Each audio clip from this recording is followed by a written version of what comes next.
안녕하세요. 스케치북이에요. 이번에 여러분께 소개해드릴 책은 치과의사 드소토 선생님입니다. 여기 표지를 보시면 생지가 여우 입속에 들어가 있죠? 과연 어떤 얘기일지 우리 한번 들어가 볼까요? 드소토 선생님은 치과의사입니다. 선생님은 이가 아프지 않게 잘 치료해 주셨어요. 그래서 그의 병원에는 환자들이 끊이질 않았어요. 선생님은 자기와 몸집이 비슷한 두더지나 다람쥐 같은 동물들은 치과 의자에 앉히고 치료해 주었습니다.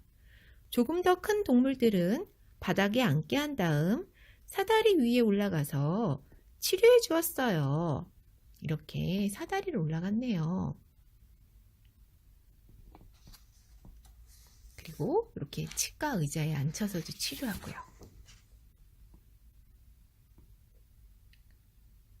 꽤 높이 올라가죠? 그리고 훨씬 큰 동물들은 특별 진료실에서 치료해 주었어요.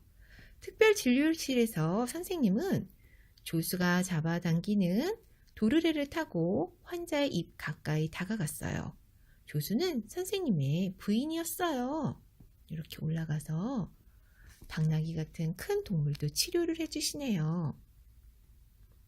여기 빨간색 드레스를 입은 부인 보이시죠? 이렇게 도르래를 잡아당겨서 이제 매달려서 치료를 하는 거예요.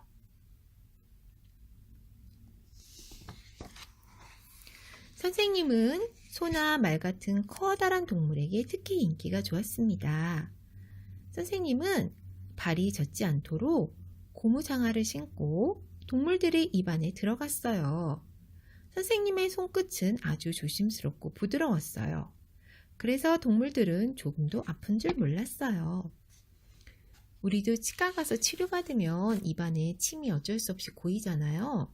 그때 우리는 이렇게 그런 빼는 기구를 가지고 씩씩씩 하면서 빼는데 이제 생지는 그렇게 할 수가 없으니까 어떻게 했대요? 장화를 신고 고무장화를 신고 들어갔대요. 선생님은 생지를 해치는 동물들은 치료해주지 않았어요. 선생님이 생지였으니까요. 병원 안내판에도 그렇게 써놓았습니다. 선생님 부부는 병원에 벨이 울리면 먼저 창밖을 내다보았습니다. 지금 창밖을 보고 있는 모습 보이죠? 그리고 사나운 동물이면 병원 문을 열어주지 않았습니다. 고양이는 아무리 순하게 보여도 안 되었어요. 어느 날의 일이었어요. 벨이 울려 밖을 내다보니 멋지게 차려입은 여우가 턱에 붕대를 동여맨 채 병원 문 앞에 서 있었습니다. 어디가 아픈 표정이죠? 그런데 선생님이 뭐라 그랬냐면 여우잖아요. 그래서 나는 당신을 치료해 줄 수 없어요. 안내문을 보세요. 선생님이 말했습니다. 제발 도와주세요. 너무 아파요. 여우는 눈물을 뚝뚝 흘리며 말했습니다. 정말 불쌍해 보였습니다. 선생님도 그렇게 생각했겠죠? 선생님은 여우에게 잠깐 기다리라고 한 다음 부인을 돌아보며 작은 소리로 물었습니다. 여보, 저 불쌍한 여우를 치료해줘도 될까? 부인이 뭐라 그랬을까요? 위험하겠지만 치료해주세요. 선생님의 부인은 문을 열고 여우를 병원 안으로 들어오게 했습니다. 의사이다 보니 아픈 동물을 보니까 많은 고민되고 그래도 치료를 해줘야겠다고 생각이 들었나 봐요. 얼마나 가슴이 콩닥콩닥 뛰었을까요? 여우는 재빨리 계단을 뛰어 올라왔습니다.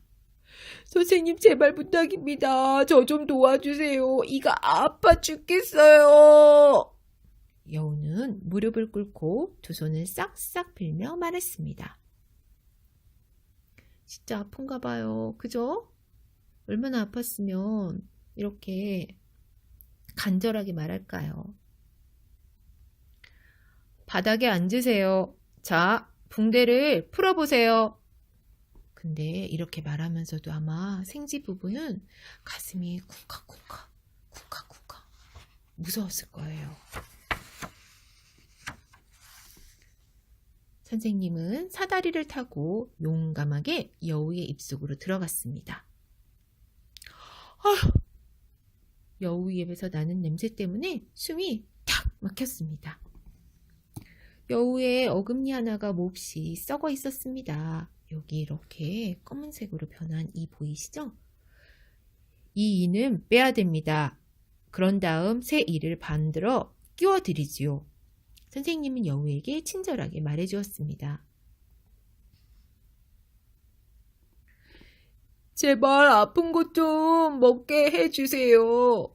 여우는 훌쩍거리며 눈물을 닦았습니다. 그러나 그 아픔 속에서도 여우는 입안에 맛있는 작은 먹이가 들어있음을 느끼자 저도 모르게 입을 오물거렸습니다. 어떡해요? 그러자 선생님도 놀랬죠? 입을 벌리고 그대로 있어요. 선생님이 큰 소리로 외쳤습니다.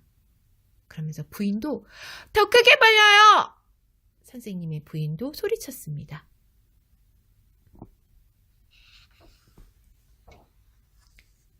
자, 이제 마취를 시작합니다. 조금 뒤에는 이를 빼도 아픈 줄 모를 거예요. 여우는 금방 꿈나라로 빠져들어 자, 이제 코에다 마취를 하고 있죠? 하고 중얼거렸습니다. 그러면서 뭐라 그랬냐면요. 어떡해요? 이 맛있는 신선한 고기에 소금을 살짝 뿌리고 맨빵에 포도주와 어떡해요?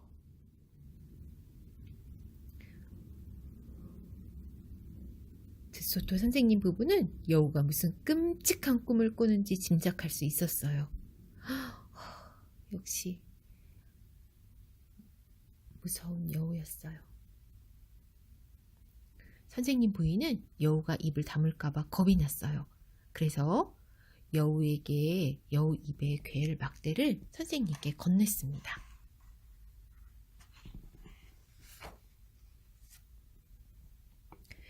선생님은 이 빼는 집게를 썩은 이에 물리고 도르래에 이었습니다. 선생님 부부는 힘차게 도르래를 돌리기 시작했습니다. 자, 돌려요. 엄청 큰 이를 뽑아야 되겠죠? 마침내 뽁! 소리를 내며 이가 뽑혀 나왔습니다. 이는 줄에 매달려 공중에서 대롱거렸습니다. 피도 나네요.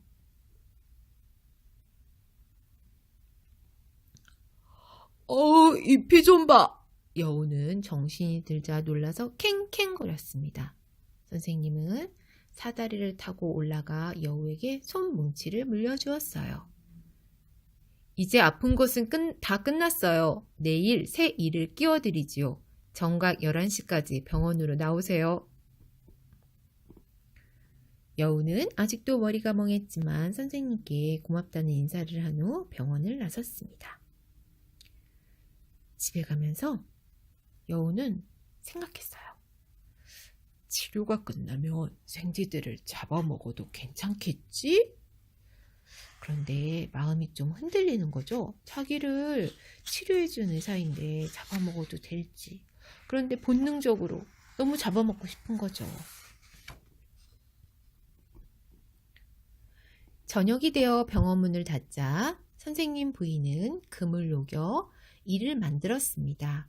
그리고 반짝반짝 빛이 나게 다듬었습니다. 선생님 부인은 끝까지 할 일을 하시는 것 같아요. 신선한 고기에 소금을 살짝 뿌려? 참 기가 막혀서 어리석기도 여우를 믿다니. 선생님이 혼자 중얼거렸습니다. 그는 지금쯤 자신이 무슨 말을 했는지도 모를 거예요. 우리가 자기를 도와주고 있는데 우리를 해치려고요. 선생님 부인이 말했습니다. 아니요, 그는 여우란 말이요. 정말 나쁜 놈이란 말이요. 선생님이 말했습니다. 그날 밤 드소토 선생님 부부는 걱정 때문에 잠이 잘 오지 않았습니다. 그래서 누워서 이제 생각을 하고 대화를 하네요. 얼마나 걱정이 될까요, 내일? 오늘은 무사히 치료를 끝내고 여우가 돌아갔지만 말이에요. 내일 그를 다시 병원에 들어오게 해야 하나요? 선생님 부인이 망설였습니다. 무엇이든 한번 시작한 일은 끝을 내야 해요. 우리 아버지도 그렇게 하셨소. 선생님이 힘주어 말했습니다. 선생님이 아마 오랜 고민을 하면서 이 생각이 들었나 봐요. 아버지도 한번 시작한 일은 끝까지 하셨대요. 참 멋있는 아버지네요. 그죠? 우리도 이렇게 한번 시작한 일은 끝까지 해요. 그렇다면 우리 자신을 보호하기 위해 무슨 수를 써야 해요. 선생님 부인이 말했습니다. 그들은 어떻게 할 것인지 의논했습니다. 의논이 끝나자 선생님은 계획한 대로 잘 될 거요 라고 말했습니다. 그리고 곧 깊은 잠에 빠졌습니다. 자, 이제 다시 여우가 왔어요. 그리고 책에서는 선생님 부부가 계획한 대로 뭔가 여우에게 치료를 해주면서 계획을 진행했어요. 어떻게 됐을까요? 근데 다행히 지금 여우와 선생님의 모습이 있는 거 보니까 여우가 잡아먹으려고 하던 건 못 잡아먹은 것 같죠? 자, 이게 마지막 장면이에요. 여우는 허둥지둥 병원 계단을 내려갔습니다. 드소토 선생님과 그의 조수인 부인이 여우보다 더 영리했던 것입니다. 그들은 서로 입을 맞추었습니다. 그날은 일찍 병원 문을 닫고 푹 쉬었습니다. 다행이네요. 그죠? 그리고 이렇게 여기 보세요. 여기 치과 의사 선생님이 집을 어떻게 만드셨나요? 바로 계단을 2개나 만들었어요. 왼쪽에는 작은 계단, 그리고 오른쪽에는 높고 넓은 계단이죠. 여기는 동물들이 작은 동물부터 큰 동물까지 오잖아요. 그래서 이렇게 동물들을 위해서 배려심 있는 생각을 하신 거예요. 너무 멋지지 않나요? 이 작가도 너무 멋있으신 분인 것 같아요. 이렇게 치과의사 드소토 선생님의 이야기가 끝나요. 자, 여기 늠름하고 멋진 드소토 선생님, 아주 사랑스러운 모습이에요. 그러면 오늘 이야기는 이것으로 마칠게요. 안녕!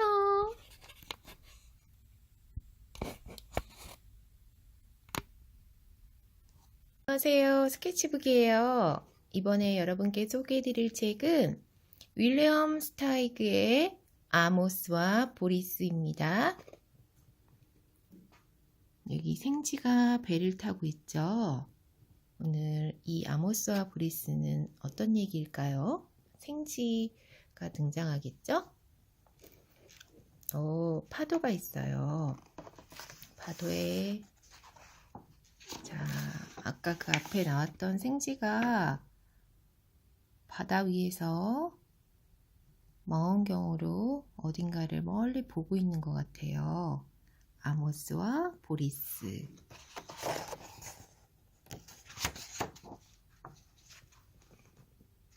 고래도 나오나 봐요.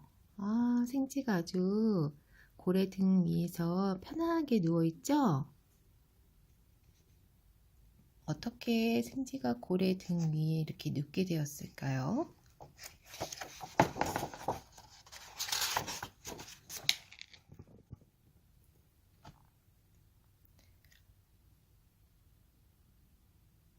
어느 바닷가에 아모스라는 생쥐가 살았어요. 아모스는 바다를 사랑했어요.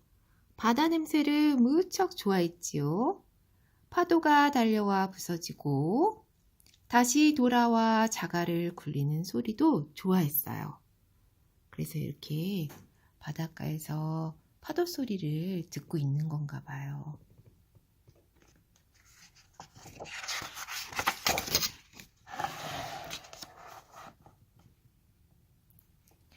아모스는 바다 생각에 푹 빠져 지냈어요. 저 머나먼 바다 건너편은 어떤 곳일까 궁금했지요. 어느 날 아모스는 해변에서 배를 만들기 시작했어요. 아, 이게 배의 골조인가 봐요. 이렇게 배 밑부분이 나선형으로 돼 있잖아요. 그 부분을 지금 만들고 있는 건가 봐요.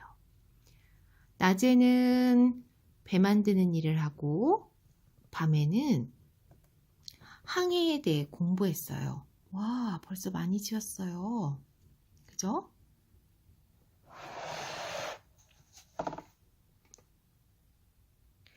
배를 다 만들고 나서 아모스는 치즈와 비스킷, 도토리, 꿀, 보리, 마실물 2통, 나침반, 그리고 6분의 망원경을 배에 실었고 6분위는 이렇게 수평선에서 천체의 고도를 측정하는 기구래요.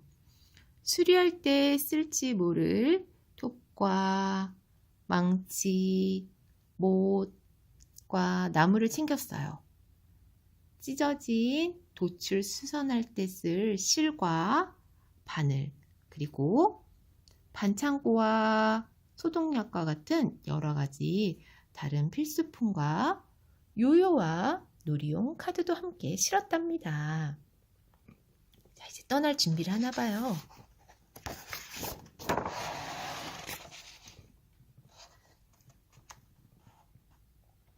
바다가 아주 잔잔한 9월의 6째 날. 영차. 지금, 와. 아모스는 밀물이 배에 가까이 다가올 때까지 기다렸다가 온 힘을 다해 배를 바다에 밀어 넣었어요. 그리고 배에 올라 항해를 시작했지요.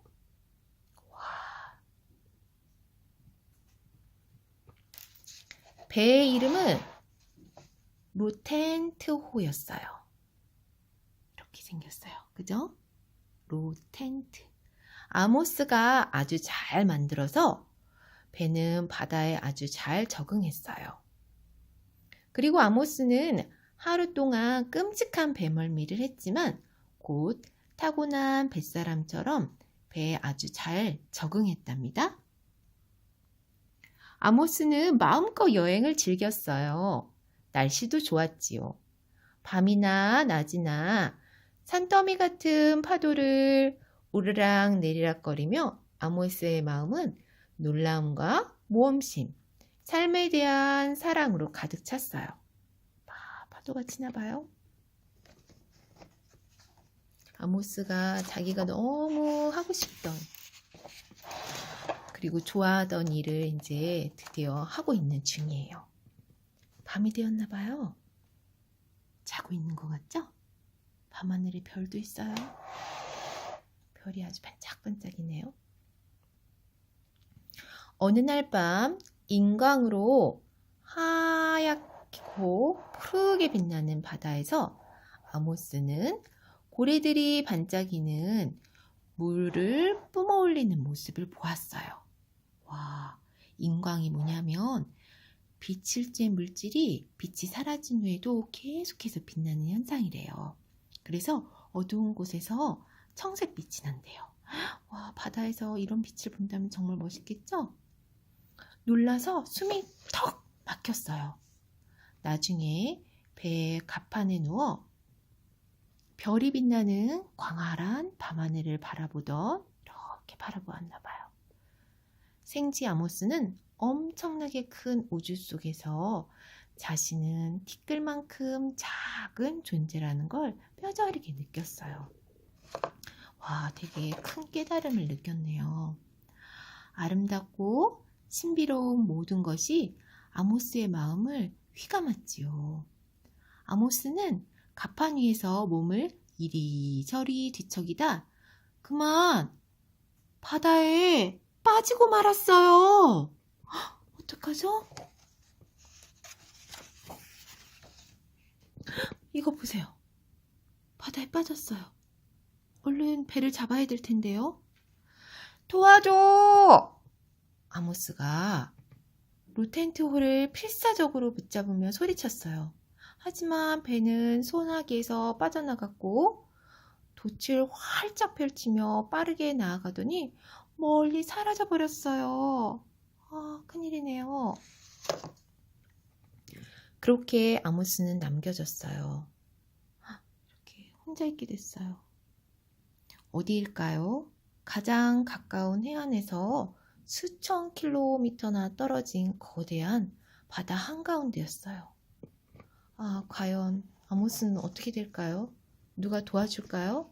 혹시 고등어나 큰 물고기가 잡아먹으면 어떡하죠? 언제나 그렇듯이 아침이 왔어요. 아모스는 점점 지칠 대로 지쳤어요. 아주 작고 아주 춥고 물에 흠뻑 젖은 걱정 많은 생지였지요. 여전히 보이는 거라곤 텅 빈 바다뿐이었어요. 그보다 더 나쁜 일은 없을 줄 알았는데 이제 비까지 쏟아졌어요. 어떡하죠? 마침내 비가 그치고 한낮에 태양을 보자 아모스는 엄청난 외로움 속에서도 조금은 기분이 좋아지고 따뜻해졌어요. 하지만 힘은 점점 빠지고 있었지요. 아모스는 물에 빠져 죽으면 어떻게 될까 궁금했어요. 시간이 아주 오래 걸릴까? 끔찍한 기분이겠지? 내 영혼은 천국으로 갈까? 거기에 다른 생쥐들은 있을까? 이런저런 생각이 들었어요. 이런 끔찍한 질문을 하고 있는데 커다란 머리가 물 위로 불쑥 뛰어오르더니 아모스 앞에 모습을 드러냈어요. 바로 고래였지요. 고래가 물었어요. 넌 무슨 물고기니? 분명히 물고기 중 하나일 텐데. 아모스가 대답했어요. 난 물고기가 아니야. 난 생쥐야. 세상에서 가장 높은 생명체인 포유류라고 해. 난 육지에서 살아. 이럴 수가. 나도 포유류야. 난 바다에서 살지만 내 이름은 보리스야. 둘이 인사를 하네요.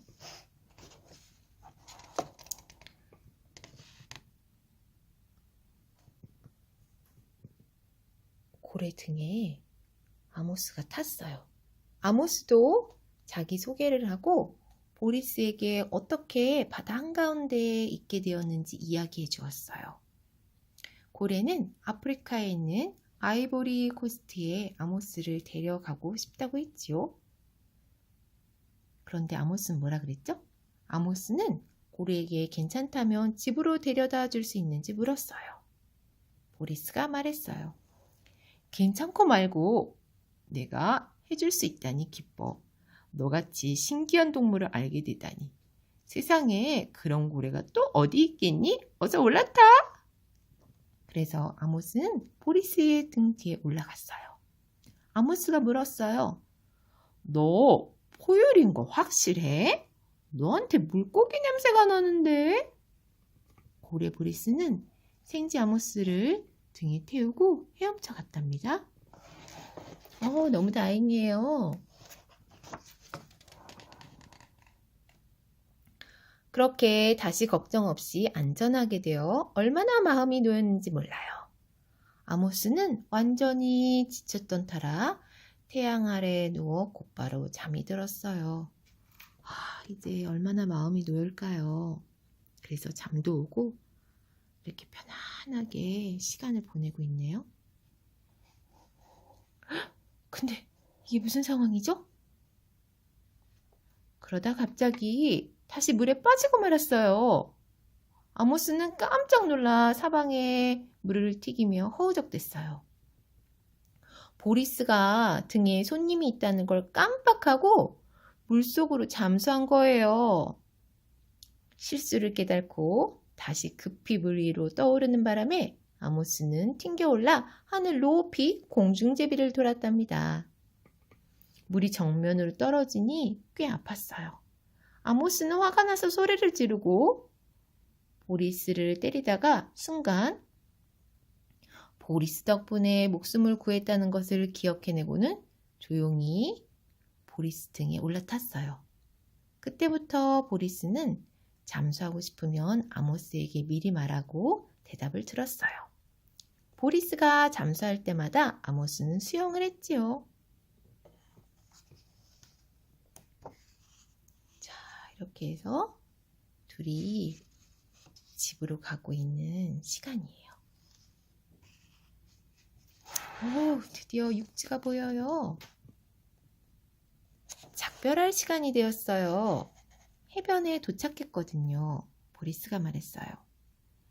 우리가 영원히 친구로 남았으면 좋겠어. 우리는 언제까지나 친구일 테지만 같이 있을 수 없어. 넌 육지에서 살아야 하고 나는 바다에서 살아야 하니까. 하지만 난 절대 널 잊지 않을 거야. 아모스가 말했어요. 나도 널 절대 잊지 않을 거야. 내 생명을 구해준 것에 항상 고마워할 거고. 그리고 잊지 마. 내가 도움이 필요하다면 내가 기꺼이 도와줄게. 이렇게 하고 아모스가 말했어요. 아모스는 어떻게 보리스를 도울 수 있을지는 몰랐지만 기꺼이 그럴 거란 걸 알았죠. 고래는 아모스를 육지까지 데려다 줄 수는 없었어요. 왜냐면 고래는 물 속에 계속 있어야 되잖아요. 그리고 너무 낮은 물 쪽에는 갈 수가 없죠. 마지막 인사를 나눈 아모스는 보리스의 등 위에서 뛰어내려 모래 해변까지 헤엄쳐 갔답니다.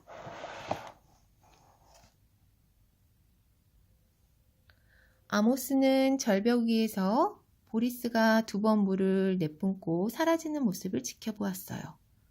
보리스는 혼자 킥킥 웃으며 말했지요. 뭐라고 말했냐고요?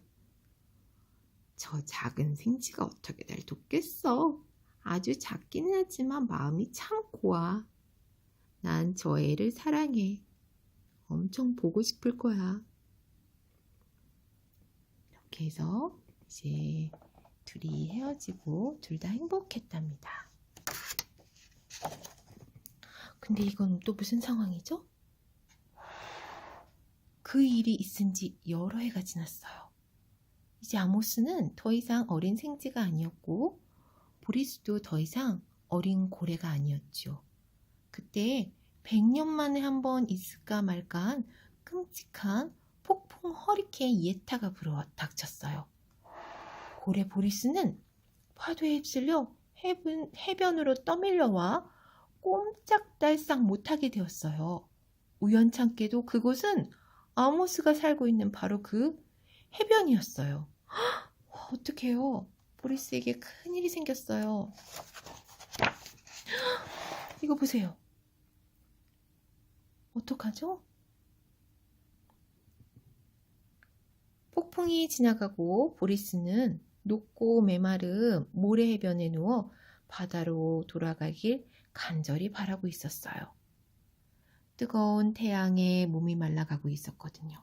그때 아모스가 허리케인 예타가 얼마나 큰 피해를 입혔는지 보려고 해변까지 내려온 건 또다시 아주 큰 우연이었어요.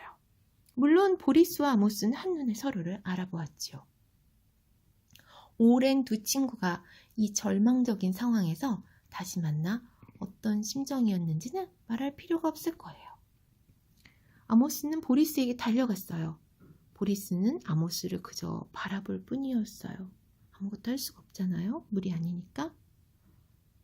우리 보리스 어떡하죠?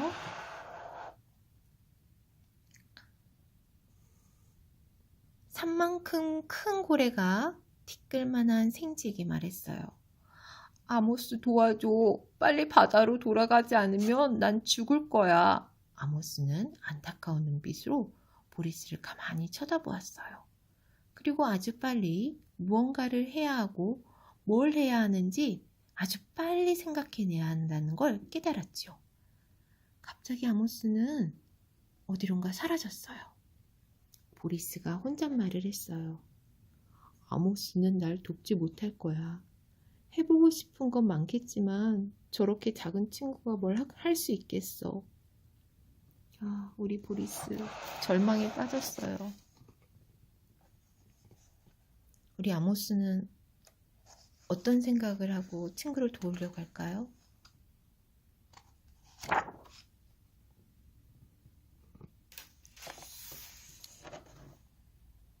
보리스가 여전히 누워있죠?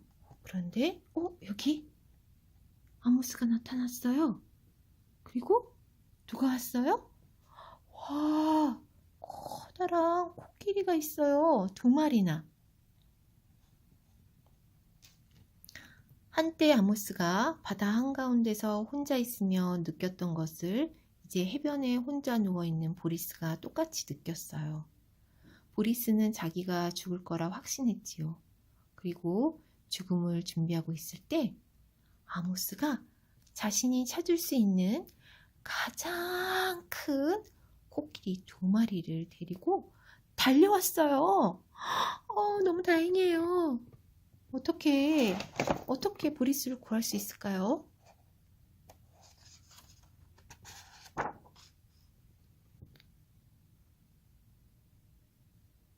마음 착한 2 코끼리는 잠시도 머뭇거리지 않고 있는 힘껏 보리스의 커다란 몸을 밀었어요.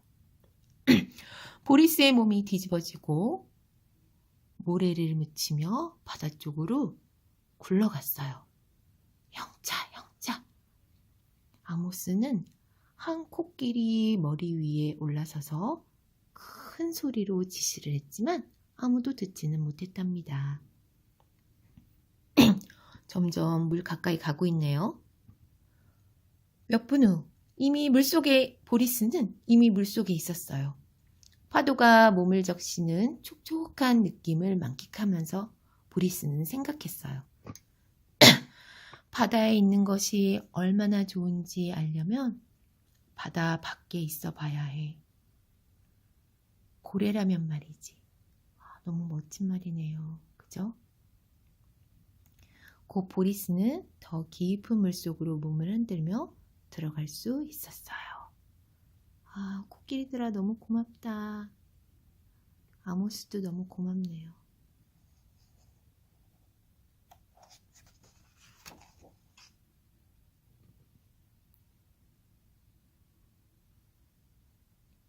보리스는 코끼리 머리 위에 있는 아모스를 돌아보았어요. 커다란 고래의 뺨에 눈물이 흘러내렸어요. 작은 생쥐도 눈물을 흘렸어요. 아모스는 소리쳤어요. 잘 가, 사랑하는 친구. 잘 있어, 사랑하는 친구. 보리스도 커다란 소리로 말하고 바닷속으로 사라졌어요. 아모스와 보리스는 다시는 만나지 못한다는 걸 알았어요. 그리고 절대 서로를 잊지 않으리라는 것도 알았답니다. 너무 감동적이고 아름다운 얘기네요. 이 파도 속 어딘가에 보리스가 있겠죠? 이 책은 11,000원이고 저는 중고 서점에서 샀어요. 너무 좋은 책이라 꼭 읽고 싶어서 샀는데 정말 감동적인 책이네요. 아모스와 보리스 한번 읽어보세요. 그러면 안녕. 안녕하세요. 스케치북이에요. 이번에 여러분께 소개해드릴 그림책은 당나귀 실베스터와 요술 조약돌입니다. 이 책은 윌리엄 스타이그가 글도 쓰고 그림도 그렸어요. 여기 표지를 보시면 당나귀 2마리가 나오죠? 그런데 왠지 표정이 어때 보여요? 그렇게 좋아 보이진 않죠? 과연 어떤 일일지 우리 한번 들어가 볼까요?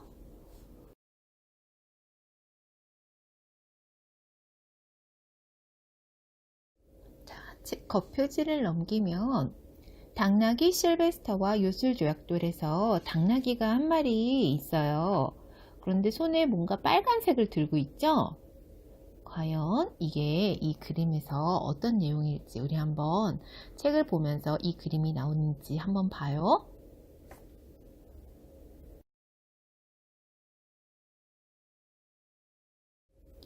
꼬마 당나귀 실베스터가 동물마을에서 엄마, 아빠와 오순도순 살고 있었습니다. 실베스터는 이상한 모양과 색을 가진 조약돌을 모으는 것을 아주 좋아했어요. 여기 그림에 보시면 이 작은 당나귀가 실베스터인가 봐요. 그리고 엄마, 아빠가 지금 옆에 계시죠? 그런데 이 그림은 옛날 그림이라서 그런지 아빠가 입에 뭐를 물고 계세요? 담배를 피고 계세요. 지금은 우리가 이런 모습은 잘 볼 수가 없죠. 엄마는 청소를 하고 계시고, 그리고 실베스터가 테이블 위에서 뭐를 모으고 있는데 이게 아마 자기가 좋아하는 조약돌인가 봐요. 좋아하는 걸 병에 모으고 또 여러 가지 조약돌을 만지면서 놀고 있네요.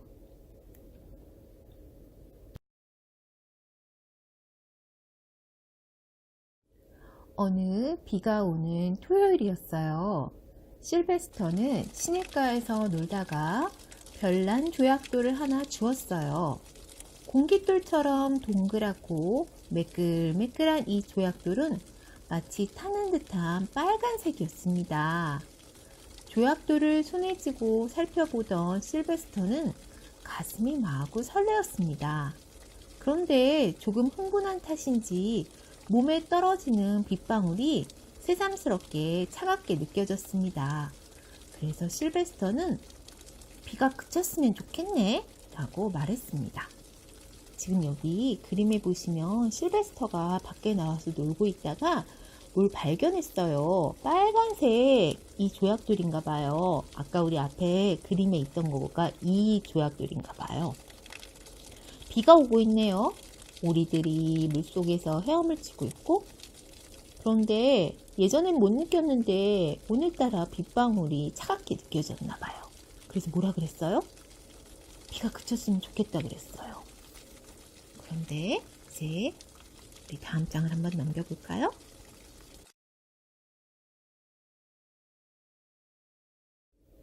그런데 이게 웬일입니까? 갑자기 비가 그치는 것이 아니겠어요?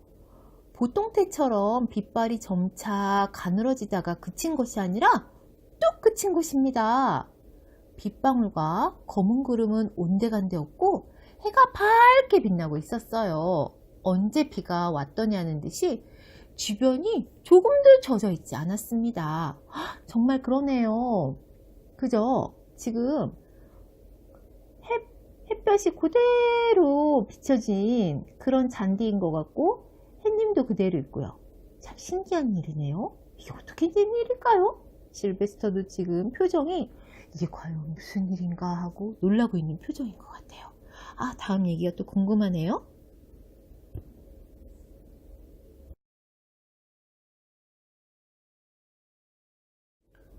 어린 실베스터로서는 그저 놀라울 뿐이었습니다. 실베스터는 요술이 일어난 것이라고 생각했습니다. 손에 쥐고 있는 이 별난 조약돌이 어쩌면 요술 조약돌일지 모른다고 생각했습니다. 그렇습니다. 이 조약돌은 요술 조약돌이었습니다. 그래서 시험 삼아 조약돌을 땅 위에 내려놓고 다시 비가 왔으면 좋겠네 라고 말해보았습니다. 그러나 비는 오지 않았습니다. 이번에는 조약돌을 손에 쥐고 같은 말을 하자 갑자기 하늘이 어두워지고 번개가 치고 천둥이 울리면서 붉은 빗방울이 쏟아져 내리는 것이었습니다. 우와, 신기하네요. 손에 쥐고 있을 때 바로 이렇게 마술 같은 일이 생기나 봐요. 와.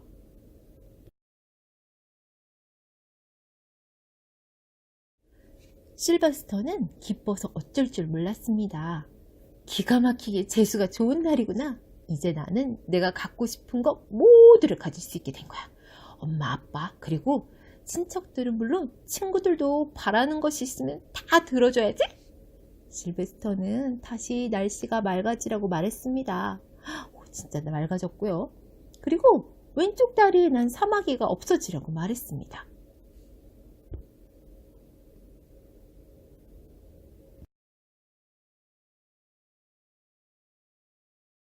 그러자 정말로 그렇게 되었습니다. 실베스터는 이제 빨리 집에 가야겠다고 생각했습니다. 엄마 아빠를 놀래주고 싶었어요. 깜짝 놀라는 엄마 아빠의 얼굴이 보고 싶었습니다. 아마 처음에는 엄마도 아빠도 그의 말을 믿려 하지 않을 것 같았습니다. 그렇겠죠. 엄마 아빠가 어떻게 믿겠어요. 이 작은 조약돌에서 과연 그런 일이 생길 거라는 걸 보지 않았으니까 아마 못 믿으실걸요? 지금 들뜬 마음으로 실베스터가 이제 집으로 가고 있네요.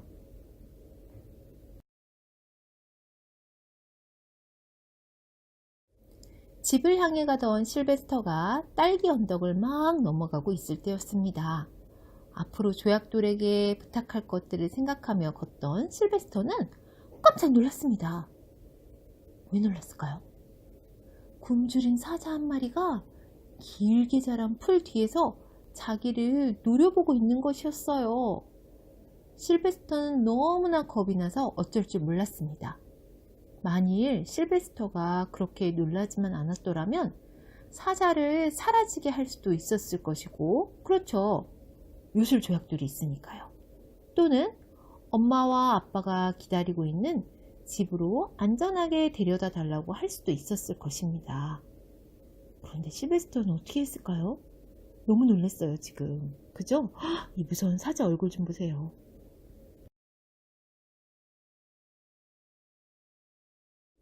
아니면 사자를 나비나 들국화 또는 모기로 변하게 할 수도 있었을 거예요. 그러나 실베스터는 너무나 놀란 데다 또 조약돌에게 부탁할 것들에 열중해 있던 탓에 그만 엉뚱한 말을 하고 말았습니다. 뭐라고 그랬냐고요? 바로 내가 바위로 변했으면 좋겠네. 어떡해요? 그러자 실베스터는 금방 바위로 변했습니다. 이 일을 어쩌죠? 실베스터가 바위로 변했어요. 글쎄.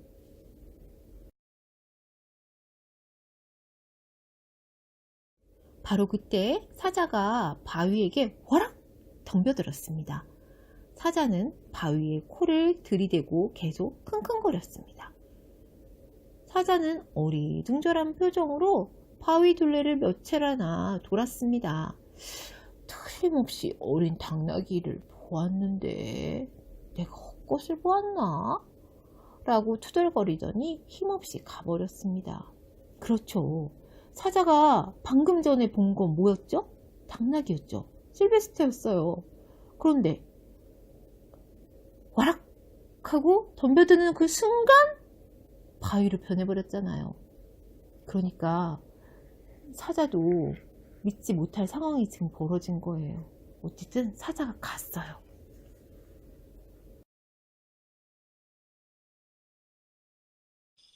자, 실베스터가 위기는 넘겼죠. 그런데 책을 한번 보죠. 사자는 가버렸지만 실베스터는 딸기 언덕 위에 바위가 되어 놓인 채 꼼짝할 수가 없었습니다. 요술 조약돌이 바로 옆에 놓여 있었지만 도무지 그것을 잡을 수가 없었어요. 다시 당나귀가 되고 싶어 라고 마음속으로 아무리 외쳐보아도 헛된 일이었습니다. 다시 당나귀가 되려면 요술 조약돌을 쥔 채 소원을 말해야 하는데 바위가 된 실베스터는 조약돌을 잡을 수가 없었어요. 실베스터는 미칠 것만 같았습니다. 외롭고 두려웠습니다. 실베스터는 온갖 생각을 다 해보았습니다. 그가 다시 당나귀가 되기 위해서는 누군가 그 조약돌을 쥐고서 바위더러 당나귀가 되라고 말해주는 것밖에 다른 길이 없어 보였습니다. 그 새빨간 조약돌은 반짝반짝 빛이 나니까 분명히 누군가의 눈에 띄기는 할 것 같았습니다. 그렇지만 생각해보세요. 누가 바위더러 당나귀가 되라고 말을 하겠어요? 아무래도 그런 일이 일어날 것 같진 않았습니다. 아, 우리 실베스터 어떡하죠? 이렇게 바위가 돼서 지금 꼼짝도 못하게 됐어요. 그리고 날이 점점 어두워지고 있어요. 이거 보세요. 깜깜해지고 있죠? 큰일이네요.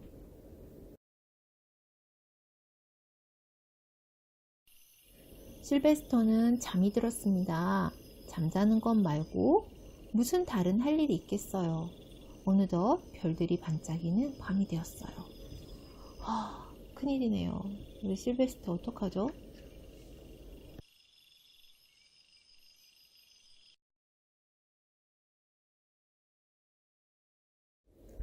한편 집에 있는 엄마 아빠는 걱정 때문에 안절부절 못하고 집안을 어슬렁거렸습니다. 저녁밥을 먹을 시간이 훨씬 지났는데도 실베스터가 돌아오지 않는 거예요. 우리 아들은 어디 있을까? 무슨 일이 일어난 것일까? 내일 아침까지는 들어오겠지? 생각하면서 엄마 아빠는 뜬 눈으로 밤을 보냈어요. 그러나 아침이 되어도 실베스터는 돌아오지 않았습니다. 엄마가 흐느껴 울자 아빠는 정성껏 엄마를 위로했습니다. 실베스터가 돌아오기만 하면 아무리 개구쟁이 짓을 해도 절대로 혼내지 않겠어요. 엄마가 눈물을 흘리며 말했습니다. 지금 엄마 아빠가 창밖을 보면서 실베스터가 오기만을 기다리고 있어요. 여기 액자를 보시면 엄마가 실베스터를 사랑스럽게 안고 찍은 가족 사진이 있죠? 우리 다시 실베스터가 집에 들어올 수 있을까요? 엄마 아빠는 지금 실베스터가 이렇게 된 걸 알고 있을까요? 어떡하죠?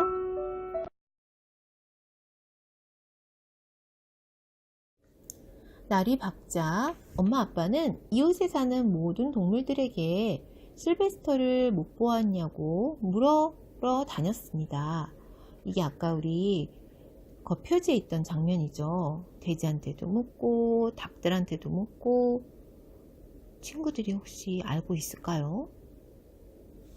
해가 지금 해가 여기 보시면 해가 지금 막 떠오르고 있는 시간인가 봐요. 엄마 아빠는 너무나 급하니까 아주 아침이 되기만 기다렸다가 바로 나온 것 같아요. 이만큼 엄마 아빠가 얼마나 지금 기다리고 있는 마음인지 아시겠죠?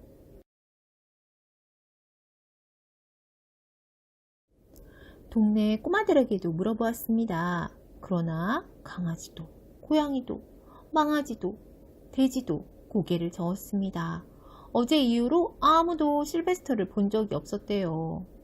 아이고, 그렇죠. 그 상황에 아무 친구도 없었잖아요. 실베스터 혼자 있었잖아요. 엄마 아빠가 아무도 없다라는 답을 들었나 봐요.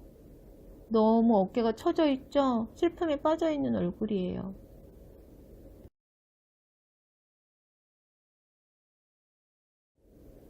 경찰서에도 가보았습니다. 그러나 경찰 아저씨들도 실베스터를 찾지 못했어요. 할 수 있는 방법은 다 해보고 있나 봐요. 그죠? 그런데 경찰들도 못 찾는 상황인 거죠. 왜냐면 돌로 바뀌었으니까 그걸 어떻게 알겠어요.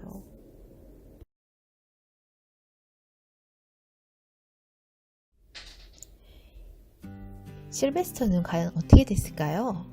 여러분이 생각하시기에 계속 바위로 남아 있었을 것 같아요? 어떨 것 같아요? 이 그림은 책의 제일 겉장 뒷면이에요. 엄마 아빠 품에 안겨있는 실베스터죠? 이 그림책에 이제 나머지 부분에 아주 흥미로운 얘기가 진행되고 있어요. 여러분도 책을 통해서 나머지 흥미로운 부분을 한번 보시길 바래요. 그리고 과연 어떻게 됐는지 생각해 보세요. 그리고 우리 이런 요술 조약돌이 만약에 우리한테도 생기게 된다면 여러분은 어떻게 하시겠어요? 과연 이런 요술 조약들이 좋기만 한 걸까요? 그럼 오늘 그림책 소개는 여기서 마칠게요. 안녕!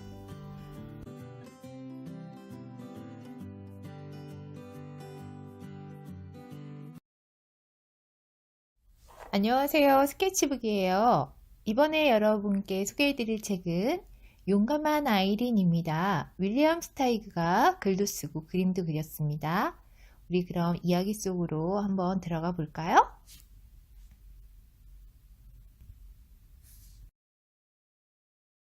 용감한 아이린. 여기 분홍색 드레스가 있죠? 그리고 누군가 드레스를 지금 바느질하고 있어요. 과연 이분은 누구일까요? 우리 한번 그림책 속으로 들어가 봐요. 바비 부인은 양제사입니다. 바비 부인은 몹시 피곤했고 머리도 아팠습니다. 하지만 만들고 있던 드레스의 바느질을 간신히 끝냈습니다. 세상에서 가장 아름다운 드레스예요. 공작 부인도 아주 좋아할 거예요. 바비 부인의 딸 아이린이 말했어요. 그래, 예쁘구나. 바비 부인이 고개를 끄덕였습니다. 그런데 어쩌면 좋으니? 오늘 밤 무도회에서 입을 옷인데 난 이걸 갖다 줄 기운이 없구나.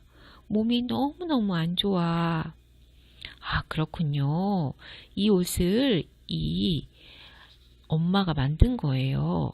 엄마는 직업으로 이런 옷을 만드시는 분인가 봐요. 지금 겨울인가요? 난로도 있고요. 난로가 지금 불이 켜져 있을까요? 긴팔을 입고 있는 거 보니까 여름은 아닌 것 같죠? 그런데 엄마가 몸이 많이 안 좋으신가 봐요. 몸살에 걸리셨나? 얼굴도 안 좋아 보이시죠? 이 예쁜 드레스 작업하는데 엄청 힘드셨을 것 같은데. 근데 딸이 보더니 딸이 아이린이에요. 너무 예쁘다고 공작 부인의 옷인데 아주 좋아할 거라 그러죠? 근데 어쩌죠? 어머니가 이거를 갖다 주셔야 되나 봐요. 근데 못 갖다 주시게 됐어요.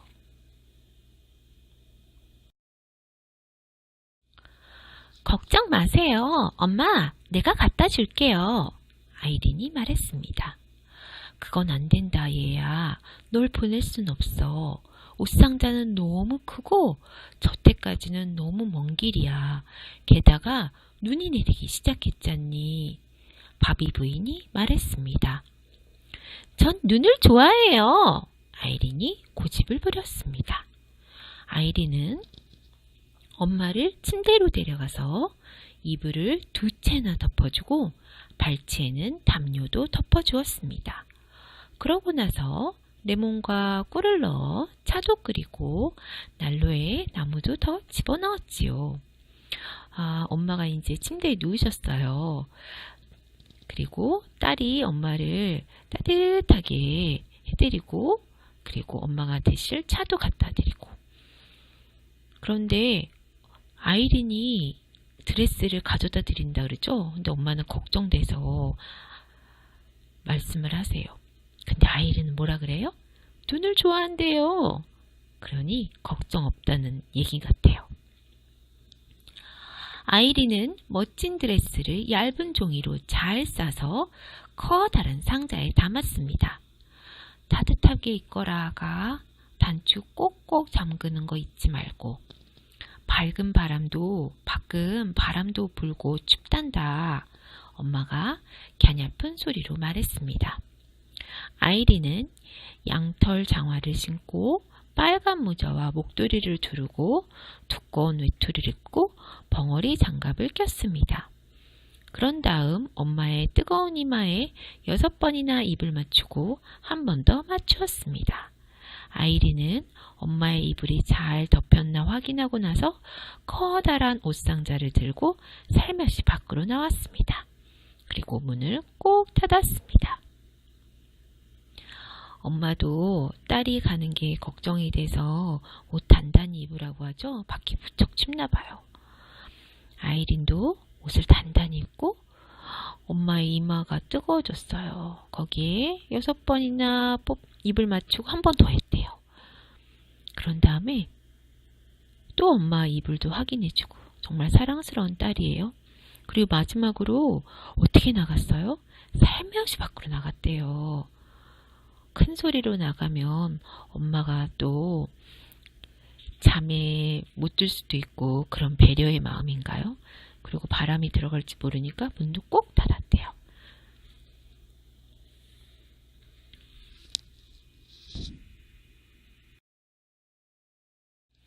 밖은 정말 추웠습니다.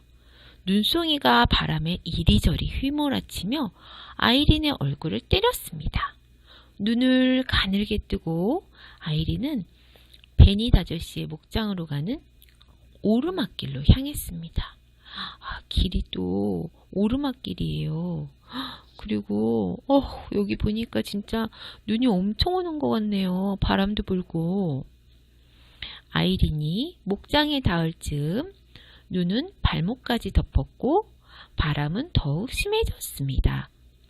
바람이 등을 밀어내서 몸이 비틀비틀 흔들렸습니다. 아이린은 화가 났습니다.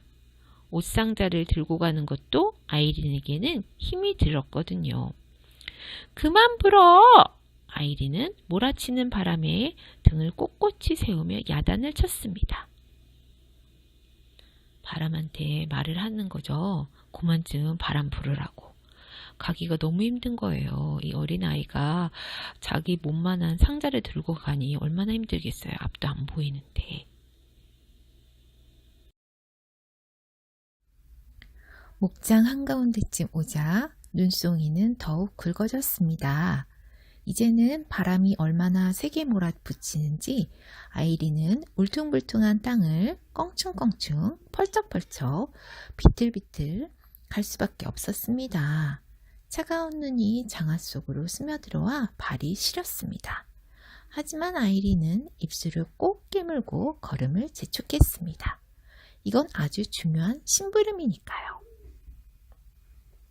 사과나무 길에 이르렀습니다. 바람은 한바탕 힘자랑을 하는 것 같았습니다. 나뭇가지를 뚝 부러뜨려 내던지고 쌓인 눈을 쓸어 올려 흩뿌리고 꼼짝도 못하게 아이린의 앞을 가로막고 섰습니다. 아이린은 몸을 돌려 등으로 바람을 밀었습니다. 와, 바람이 엄청 부네요. 그죠? 눈도 오고. 근데 상자를 놓치지 않으려고 나뭇가지가 꺾어지는데도 어떻게 하면 바람을 최대한 덜 맞을까 해서 등도 돌려보고 무척 애쓰고 있죠.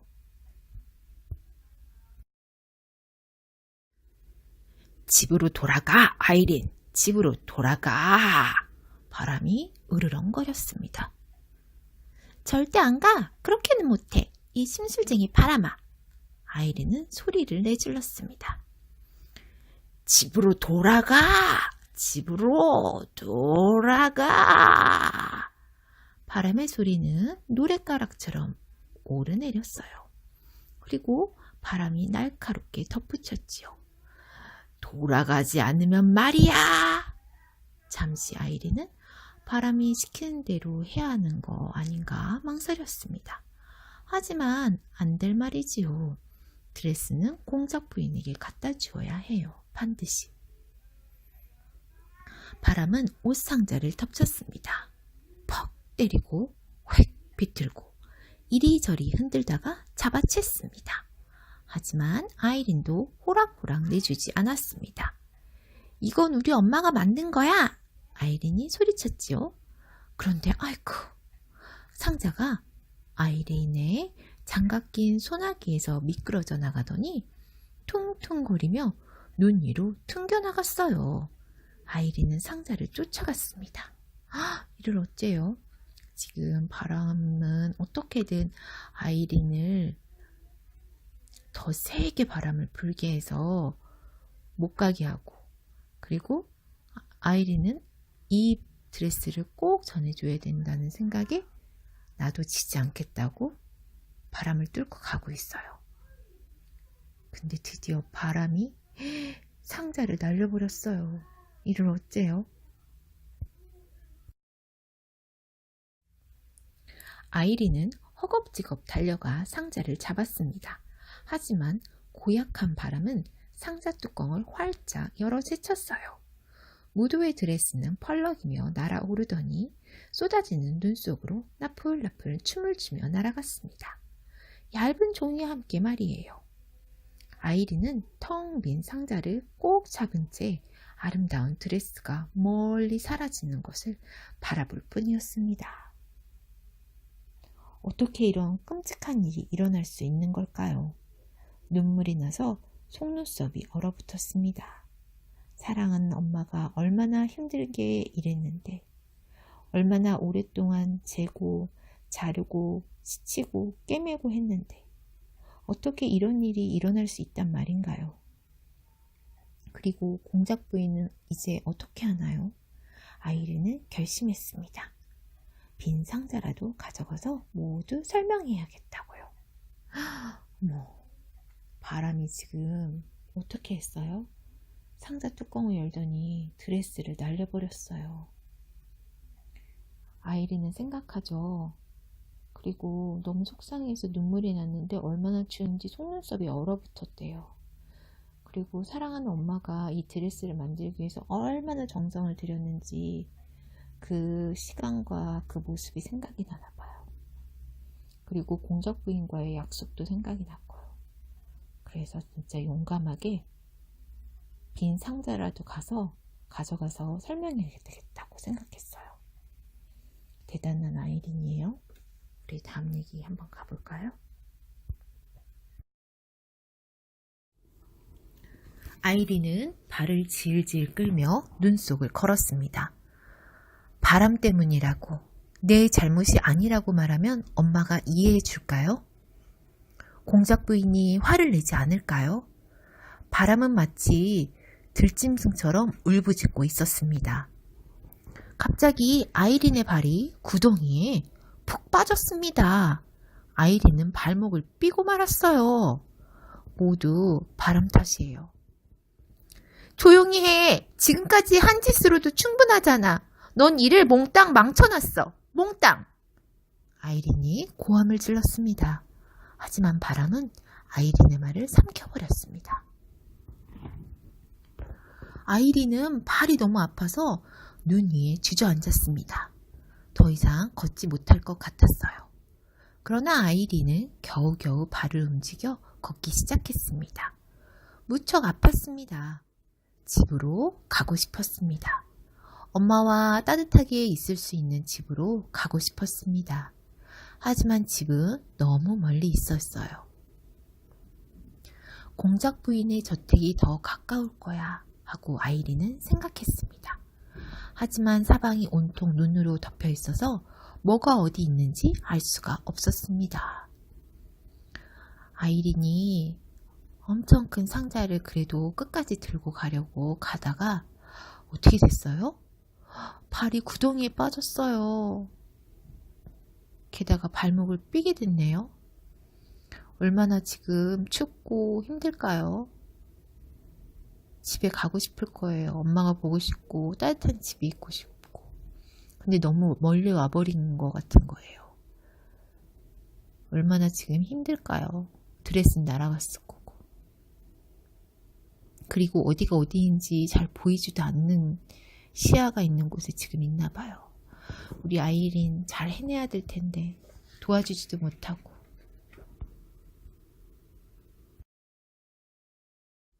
아픈 발을 끌며 아이린은 눈을 헤치고 걸었습니다. 짧은 겨울해가 지고 있었습니다. 내가 제대로 가고 있는 걸까? 하고 아이린은 생각했습니다. 옆에는 길을 가르쳐 줄 사람도 없었습니다. 이렇게 눈 덮인 세상에서 다른 사람들은 모두 저 멀리, 아주 멀리 따뜻한 집안에 들어가 있을 거예요. 동물들마저 보금자리에 들어가 있을 거예요. 아이린은 터벅터벅 계속 걸어갔습니다. 모두 따뜻한 곳에 있고 자기만 이렇게 외롭게 눈속을 헤치고 있다는 생각이 들었나 봐요. 잘 보이지 않는 곳, 너무 멀리 떨어진 곳에 있으니까 아이린은 이렇게 힘든 시간을 보내면서 걸어가고 있네요. 금세 어둠이 덮쳐왔습니다. 캄캄한 어둠 속에서도 소복소복 눈은 내리고 있었습니다. 어디가 어딘지 모르는 곳 한가운데서 아이린은 춥고 혼자였습니다. 아이린은 길을 잃었습니다. 아이린은 계속 걸어야 했습니다. 아무 집이라도 한 채 나타나서 안에 들어가 쉴 수 있으면 하고 간절히 바랐습니다. 누군가 아이린을 붙잡아 줄 사람이 절실히 필요했습니다. 눈은 이제 아이린의 무릎 위까지 쌓였습니다. 아이린은 빈 상자를 꼭 붙들고 간신히 눈을 헤치며 앞으로 나아갔습니다. 눈이 점점 많이 오네요. 거기다 날까지 어두워졌어요. 무릎까지 눈이 찼다고 하네요. 정말 더 무섭고 외로울 것 같아요. 이렇게 어둡고 눈도 이제 무릎까지 찼으니까 걷기도 엄청 힘들 거 아니에요. 어떻게 될까요, 아이린은?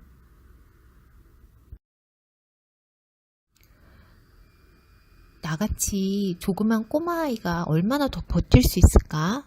의문이 드는 순간 아이린은 뭔가 조금 밝아진 것을 느껴졌습니다. 저 아래 어디에서 부드러운 불빛이 올라오고 있었습니다. 불빛을 따라가 보니 멀고 긴 비탈 아래 환하게 불이 켜진 집이 보였습니다. 바로 공작 부인의 저택이었습니다. 공작 부인의 저택이 드디어 보이네요. 그런데 비탈진 곳 저 멀리에 있어요. 지금 이 몸으로 이 눈이 오는데 거기까지 어떻게 가죠? 아이린은 있는 힘을 끌어모아 발을 내디뎠습니다. 그런데 미끈 퍽 몸이 아래로 푹 꺼지더니 눈 속에 파묻히고 말았습니다. 나지막한 절벽으로 떨어진 것입니다. 들고 있던 상자와 모자만 눈 위에 삐죽 나왔지요. 살려달라고 소리를 질러도 그 소리는 아무도 듣지 못할 거예요. 온몸이 떨려왔어요. 이가 딱딱 부딪혔습니다. 이대로 얼어 죽고 말지 뭐. 그럼 이 고생도 끝날 거 아냐. 안 될 게 뭐 있어. 벌써 이렇게 묻히기까지 했는데 하는 생각이 들었습니다. 아이린도 이제 지쳐서 더 이상 기운도 없고 눈 속에 파묻혀서 정말 이런 생각까지 들었나 봐요.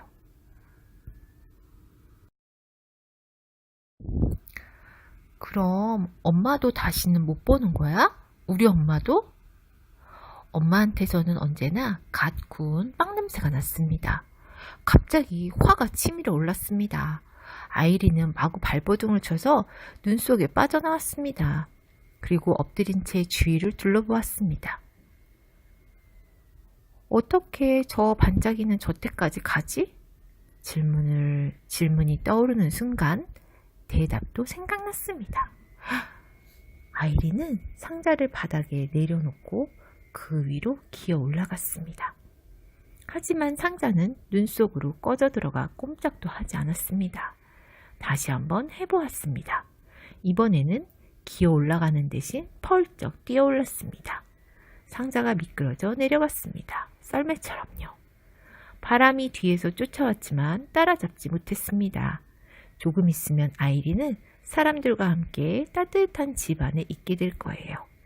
썰매가 점점 느려지더니 길가에 멈춰 섰습니다. 공작 부인에게 나쁜 소식을 전할 시간이 왔습니다. 빈 상자를 가슴에 꼭 껴안고 아이린은 저택 쪽으로 걸음을 옮겼습니다. 가슴이 몹시 쿵쾅거렸습니다. 아이린이 드디어 다시 기운을 내고 눈 속에서 벌떡 일어났나 봐요. 그리고 이 비탈길을 어떻게 내려갈까 고민하다가 썰매 타는 방법도 딱 순간 터득해서 쭉 타고 내려갔어요. 그런데 막상 공작 부인에게 말을 할 시간이 되니까 드레스도 없죠. 여기까지 왔는데 그래서 이걸 어떻게 말해야 되나 하고 몹시 가슴이 뛰었나 봐요.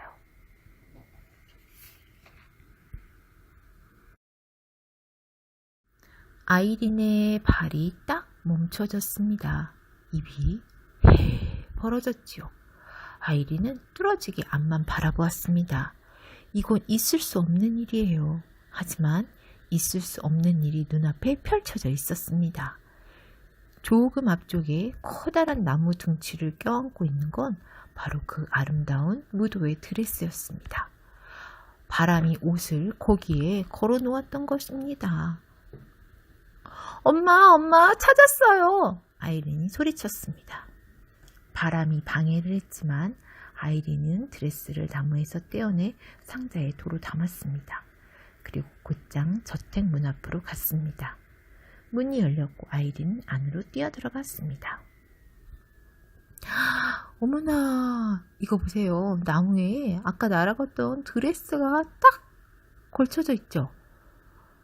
바람이 이걸 날려보냈는데 그래도 바람에게도 이런 면이 있네요. 이걸 찾는 순간, 이걸 보는 순간 아이린은 어땠을까요? 너무 기뻤겠죠. 드디어 그 가슴 쿵쾅쿵쾅하는 드레스가 없는 빈 박스를 가져온 아이린의 마음에서 드레스를 다시 상자에 넣은 아이린의 마음은 어떻게 바뀌었을까요? 이제 아이린은 공작 부인 집으로 들어가겠죠? 그리고 엄마를 다시 만나게 될까요? 그 뒷얘기는 여러분 책에서 한번 읽어보세요. 오늘 용감한 아이린 얘기는 여기서 마칠게요. 그럼 안녕.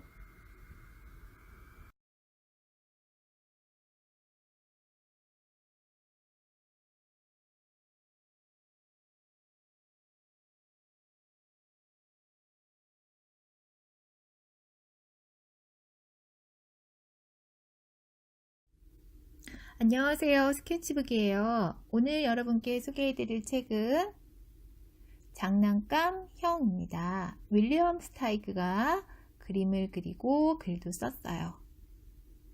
여기 표지를 보시면 오른쪽에는 어린이가 있고 그 다음에 여기 작은 집 안에 또 누군가 들어가 있죠.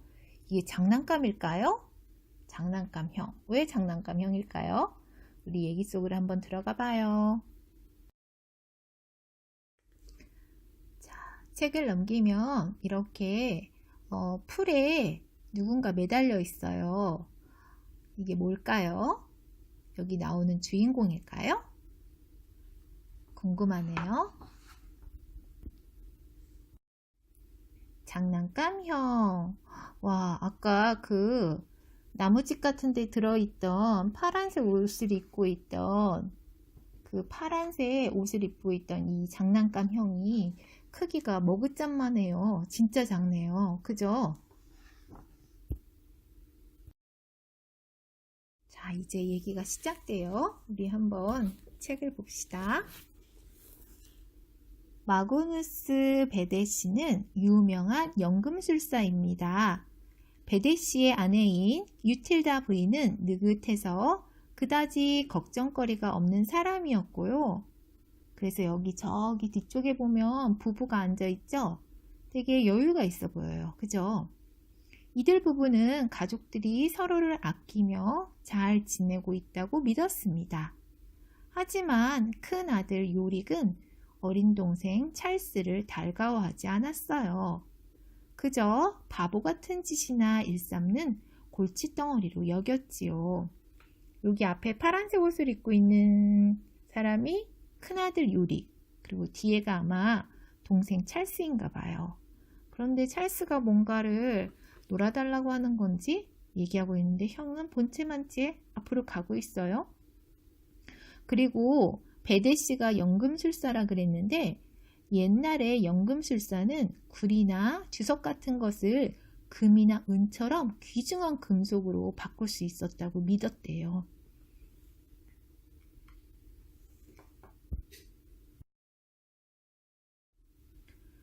베데씨가 요릭에게 연금술을 가르친 게 잘못이었죠. 요릭은 아버지보다 더 훌륭한 연금술사가 되기를 꿈꾸었거든요.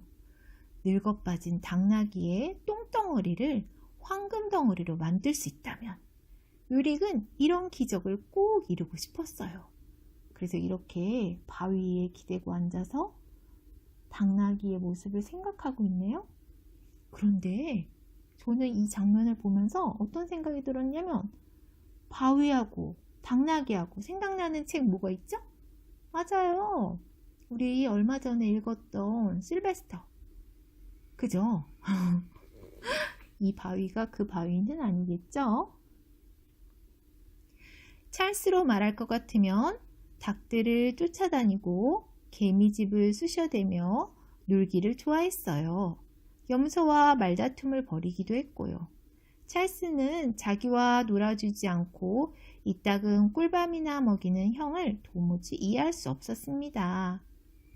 찰스는 노는 걸 좋아하는데 이렇게 동물들하고도 참 잘 지내네요. 그리고 형이 왜 자기한테 그러는지 이해를 못하고 있었어요.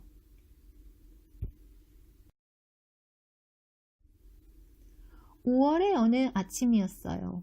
베데시 부부는 멀리 떨어진 곳에서 있을 결혼식에 가려고 준비를 하고 있었습니다. 유틸다 부인이 아이들에게 일렀어요. 염소젖을 짜놓고 가축들에게 먹이를 주어야 한다. 마음이 놓이지 않은 듯 베데시도 요릭에게 단단히 일렀어요. 넌 아직 연금술사가 아니라는 점을 잊지 말거라. 절대 실험실에 들어가선 안 된다. 베데시 부부는 곧 언덕 너머로 사라졌습니다. 적어도 일주일은 걸릴 여행을 떠난 것입니다. 와, 엄마 아빠가 멀리 갔어요. 그죠? 이제 둘만 있게 됐어요. 그런데 둘도 잘 지낼 수 있나 봐요. 엄마 아빠가 정말로 별로 걱정 없이 둘이만 먹고 자고 하는 거에 대한 별 걱정이 없나 봐요. 엄마 표정은 그냥 편안해 보이세요. 그죠? 찰스는 요릭이 실험실에 들어갈 수 없게 된 것이 무척 기뻤어요. 이제 형이랑 같이 닭들을 쫓아다녀야지. 정말 신날 거야.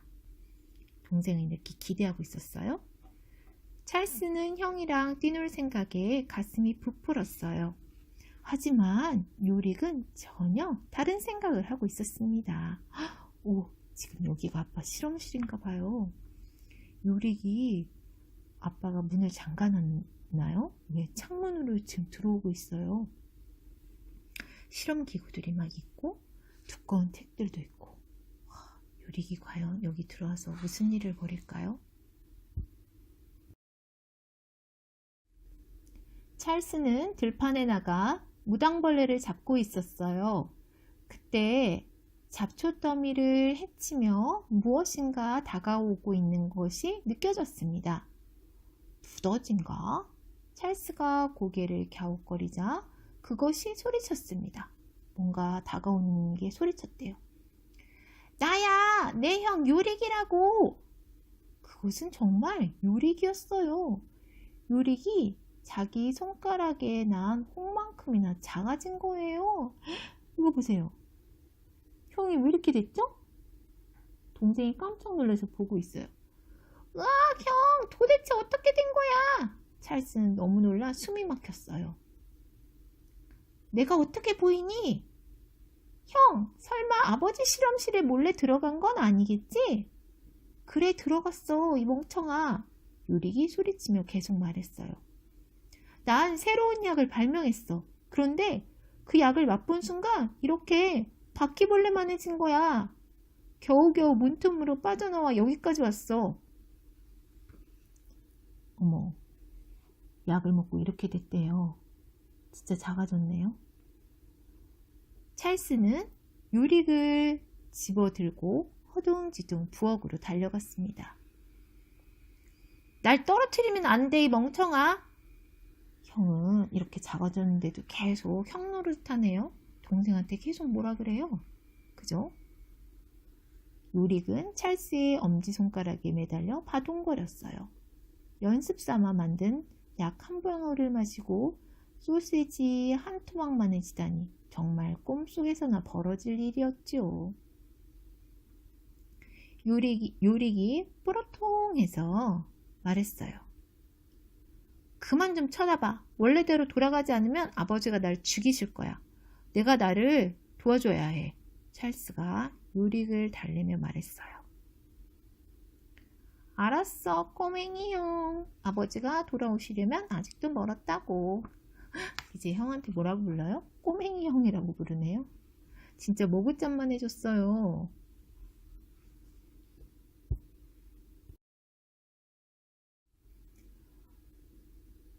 어쨌든 그동안 형이 살 집부터 만들어야겠어. 찰스의 말에 요릭은 마음이 급해졌어요.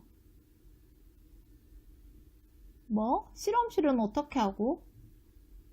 그렇게 너무 보채지 마. 찰스는 흥얼흥얼 콧노래를 부르며 요릭의 집을 만들기 시작했습니다. 찰스는 이 일이 무척 마음에 들었어요. 형하고 뭔가 하고 싶었는데 그동안 못했었잖아요. 그런데 이제 형을 위해서 형하고 뭘 하니까 재밌나 봐요.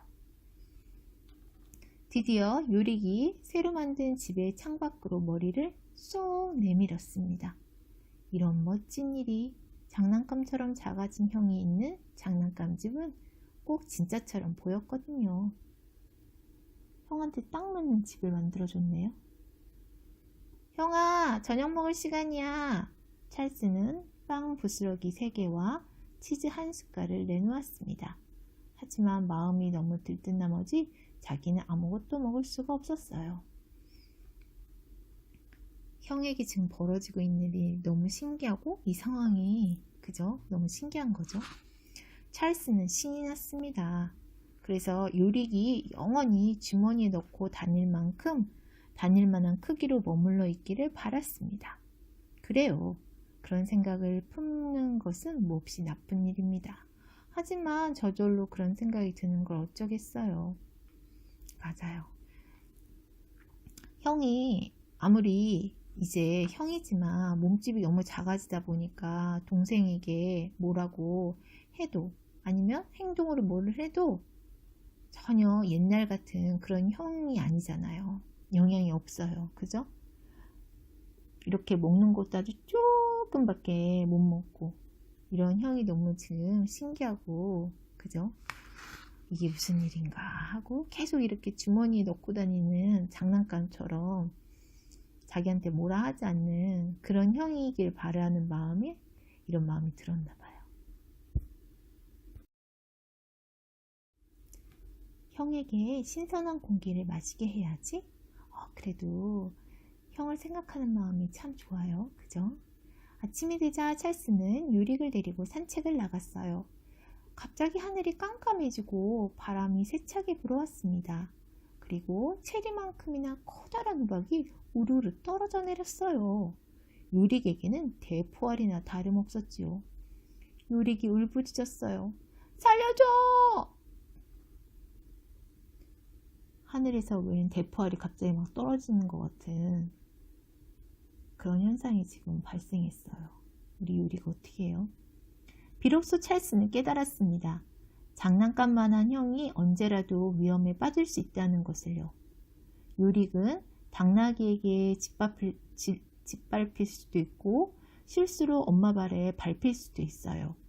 우유통에 빠져 죽을 수도 있고 아무것도 모르는 고양이에게 잡아먹힐 수도 있습니다. 또 양파를 캐는 들쥐 때문에 다칠지도 모르잖아요. 찰스는 형이 제발 아무 탈 없기를 빌었어요. 형이 커져서 자기를 다시 아기처럼 다룬다 해도 좋았어요. 그쵸? 이게 바로 가족인가 봐요.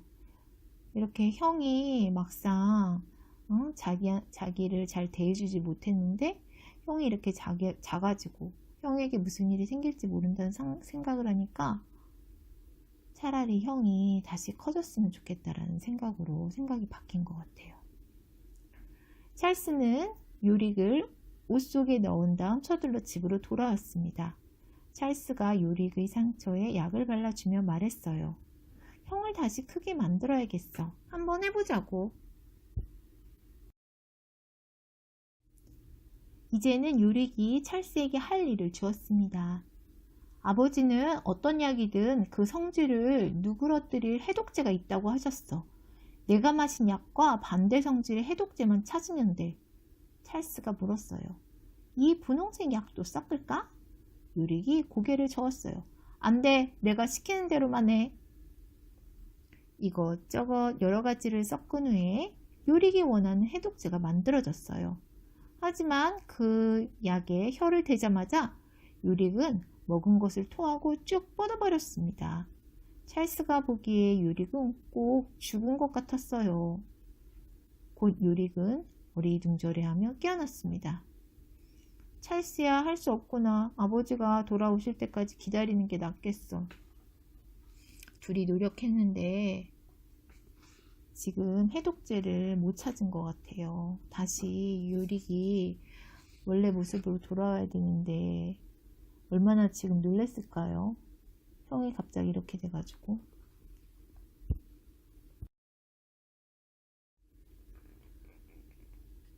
찰스는 형을 재미있게 해주려고 애썼어요. 엄마의 외출복 중에 가장 멋진 것을 염소에게 입히고 아버지의 보라색 가운을 돼지에게 억지로 끼워 입히기도 했습니다. 재미난 일들의 마음을 뺏기면 아버지를 기다리는 지루한 시간이 후딱 지나갈 것 같았지요. 하지만 요릭은 즐거워하지 않았어요. 오직 원래의 모습대로 돌아갈 수 있기만을 바랐습니다. 찰스는 동물들하고 친하잖아요. 그래서 동물들하고 지내는 시간이 좋고, 그리고 동물들을 통해서 이렇게 웃기고 재밌는 장면을 만들면 형이 좋아할 줄 알았는데 형에게는 별 효과가 없었네요. 빨리 아빠가 오기만을 형은 기다리고 있어요. 어느 날 밤 요릭은 잠든 찰스를 흔들어 깨우며 불안한 듯 말했어요. 내가 다시 커지지 않으면 어떡하지? 찰스는 부드럽게 말했어요. 형, 아버지가 형을 원래대로 해주실 거야. 만약에 아버지도 어쩌실 수 없어서 형이 꼬맹이로 남게 된다면 그땐 내가 형을 평생 돌봐줄게. 내가 결혼한 후에 내 아내가 좋아하건 싫어하건 난 형을 꼭 보살펴 줄 거야. 그러니 걱정하지 마. 어머, 어쩜 이렇게 따뜻한 마음을 갖고 있을까요, 우리 찰스? 그죠? 형이 아무리 자기를 그렇게 했어도 찰스의 마음은 형을 끝까지 보살펴 준다 그러네요. 형도 이 마음을 이제는 알았겠죠?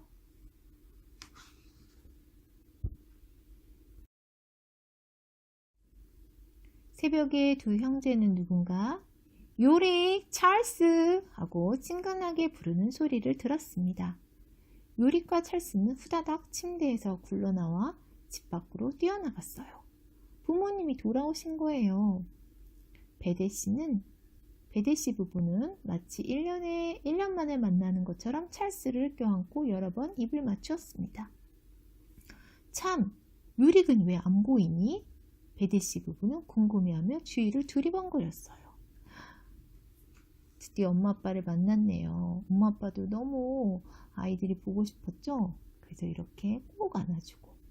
그런데 우리 요릭 어떻게 지금 바위 뒤에 숨어 있어요? 아빠한테 혼날 것 같아서 그랬을까요? 아니면 엄마 아빠가 놀라실까봐 그랬을까요? 여기 있어요. 찰스가 요릭을 당근처럼 들어올리며 대답했어요. 베데씨 부부는 너무나 놀라 정신을 차릴 수 없었지요. 꼬맹이 요릭을 들여다보다 다시 찰스를 바라보았고 의심쩍다는 듯 하늘에 올려다보다 서로의 얼굴을 한참 쳐다보았습니다. 마침내 유틸다 부인은 요릭을 들어올려 작은 머리에 입을 맞추고 가슴에 껴안았습니다. 그리고 흐느끼며 말했어요. 내 아가, 나의 조그만 꼬맹이. 베데씨가 기가 막힌 듯 중얼거렸어요. 세상에, 도대체 어떻게 된 일이지? 요릭은 어리벙벙해진 부모님에게 자기가 저지른 부끄러운 일을 털어놓았어요. 그래도 엄마는 빨리 이 상황을, 그죠? 우리 아기, 나의 조그만 꼬맹이 하면서 안아주고 똑같이 찰스에게 했던 것처럼 입도 맞추고. 그런데 아빠는 어때요? 아빠는 막 여러 가지 생각이 들 거예요. 실험실에 들어가지 마라 그랬는데 실험실에 들어갔나? 왜 이렇게 됐나? 하고. 그래도 솔직하게 지금 요릭이 털어놨어요. 그래야 문제가 해결되겠죠? 베데씨는 요릭을 즉시 실험실로 데려갔습니다. 내가 만든 약이 그대로 남아있니? 베데시가 묻자 유릭은 유리로 된 플라스크에 담긴 모든 약 성분들을 보여주었어요. 유리지치, 곽향초, 석잠, 장뇌, 소금에 절인 양배추 같은 것들이 들어있었습니다. 걱정하지 말거라. 내가 곧 치료약을 만들어내마. 하지만 베데시가 만들어낸 약은 아무런 효과가 없었습니다. 유리, 이게 정말 다냐? 잘 생각해봐라. 틀림없어요, 아버지. 전 하나도 안 빠뜨렸어요. 유명한 연금술사인 베데시도 답답했어요. 좀 더 찬찬히 생각해보렴. 뭐가 빠졌는지 약이 듣지 않아. 아버지가 유명한 연금술사래요. 그래서 약에 대해서 다 알고 있다는 거겠죠. 그런데 지금 유리가 한 거에 해독제를 만들었다고 생각을 했는데 그 약이 안 듣는 거예요. 그래서 아빠도 지금 이상해하고 있죠. 유틸다 부인은 즐거운 마음으로 꼬맹이 유리기 입을 옷들, 조그만 침대포가 덮인 꼬맹이 침대, 작고 귀여운 쿠션이 놓인 꼬맹이 의자를 만들기 시작했습니다. 또 꼬맹이가 먹기 좋게 작은 푸딩 요리를 해주었고 맛있는 파이도 구워주었죠. 유틸다 부인은 아기가 되어버린 아들을 돌보느라 너무 바빴어요. 그래서 걱정할 틈도 없었지요. 엄마는 지금 이렇게 침대도 만들어주고 의자도 만들어주고 아들을 위해서 아주 정성스럽게 아들이 살기 편한 환경을 만들어주고 계시네요. 마침내 베데시가 말했어요. 여보, 도저히 안 되겠소. 좋아요. 전 유릭이 꼬맹이로 남는다 해도 괜찮아요. 유릭은 건강하고 잘생겼고 용감해요. 게다가 점성술에 관한 훌륭한 지식도 갖고 있다고요. 찰스가 끼어들며 맞장구를 쳤어요. 그럼 저도 형이 마신 약을 마시게 해주세요. 우린 쌍둥이가 될 거예요.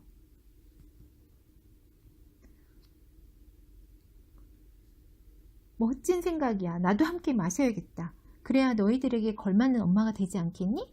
아마 아버지도 우리의 결심을 따르실 거야.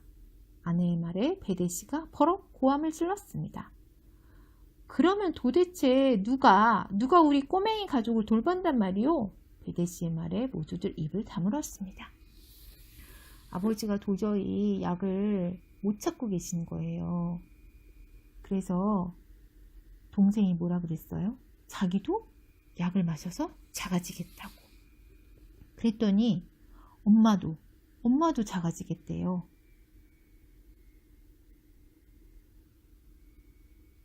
그래서 이렇게 형을 사랑하는 마음이 아주 느껴지는 가족인데 아버지는 되게 현실적으로 이 가족을 돌봐야 되는데 어떻게 다 작아지면 어떻게 하냐고 화를 내고 계세요. 이 문제를 어떻게 해결해야 될까요? 과연 유릭은 다시 원상태로 돌아올까요? 나머지 얘기가 책 부분에 있어요.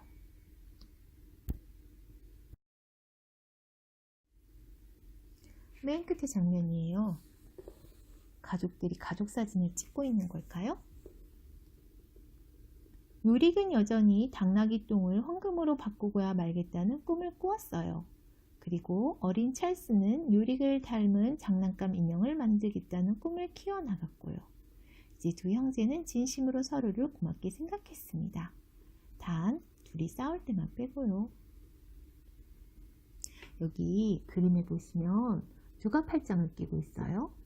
아빠가 엄마한테 팔짱을 끼고 있고 유릭 형이 동생한테 팔짱을 끼고 있어요. 이제 형도 동생을 참 사랑하는 형이 된 것가 봐요. 그죠? 얼마나 동생이 자기를 위해서 다 챙겨주고 심지어 자기처럼 작게 되고 싶다고까지 말했잖아요. 어떻게 해서 유릭이 다시 이렇게 됐을까요? 그럼 오늘 책 소개는 이걸로 마칠게요. 안녕!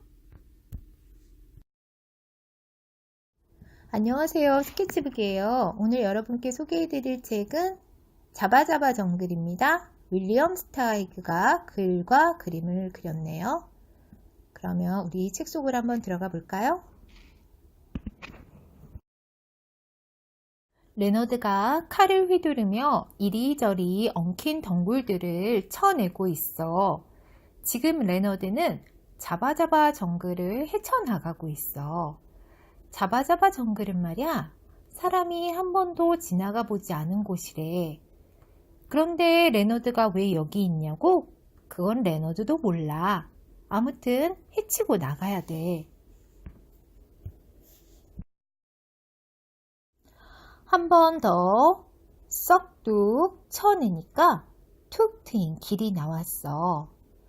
깍깍거리는 새들과 휙휙 거리는 곤충들이 여기저기 날아다녔어. 어떤 놈은 나무에서 빤히 노려보고 있고, 굶주린 식물 하나가 더듬더듬 레너드 쪽으로 팔을 뻗어. 레너드는 펄쩍 뛰어 달아났지. 어쨌든 칼을 단단히 쥐고 있는 게 좋겠어.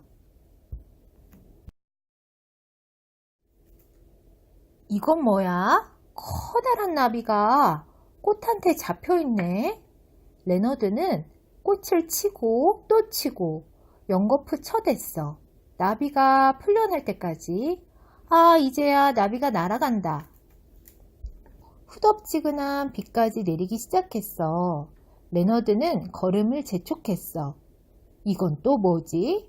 입을 쩍 벌린 채 죽은 괴물이잖아.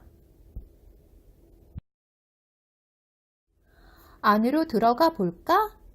레너드는 목구멍을 기어 뱃속으로 들어갔어. 이것 좀 봐. 벽에 이상한 글씨가 있어. 그렇다면 누군가 여길 왔었던 게 분명해. 이제 창자를 탐험해 볼까?